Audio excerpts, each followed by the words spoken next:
Berita Bernama TV akan berhenti rehat seketika antara menyusul seketika nanti. Boykot syarikat penyumbang operasi Israel perlu diteruskan.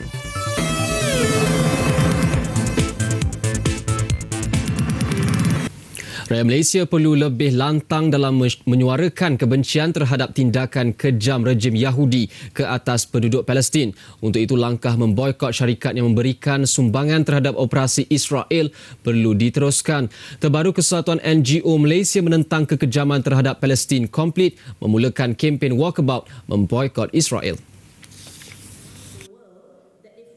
Naib Presiden 2 Komplit Siti Jamilah Sheikh Abdullah berkata kempen ini akan dilaksanakan dengan memakai baju yang memaparkan mesej memboikot Israel. Jadi apa diorang buat? Diorang akan 3 orang, 4 orang, diorang berjalan dekat shopping mall with nothing structured. Just wearing the t-shirt, kita tak memekik slogan apa. The t-shirt speaks a million words. That's what we say.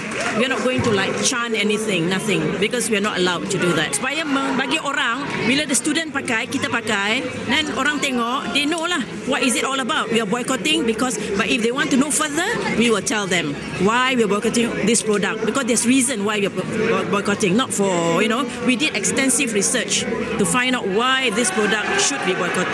Siti Jamilah berkata semua pihak yang terlibat dengan kempen ini juga akan bergerak di sekitar Lembah Kelang untuk mendapatkan sokongan. Dan bagi pelakon sitcom popular Louisa Chong, kempen ini dilihat sebagai langkah menyeru kuasa besar menghargai keamanan. With all the education, with all the exposure and all the glamour that follows the power, but yet when it comes to simple human rights and simple children denying of food, medical supplies, and you just bomb children because of your weapon, and when you sell more weapons, you get more money. Is this what this world is going to become? And you try to teach me about human rights and you try to teach me about the values of life? Well, I think people should rethink again. Hadir sama pada perasmian kempen itu ialah seorang mangsa kekejaman Israel Muhammad Al-Haj Musa yang hilang kedua-dua kakinya akibat terpijak bom. Muhammad ketika ini sedang mendapatkan rawatan dan kaki palsu di Malaysia dengan bantuan agensi bantuan Malaysia.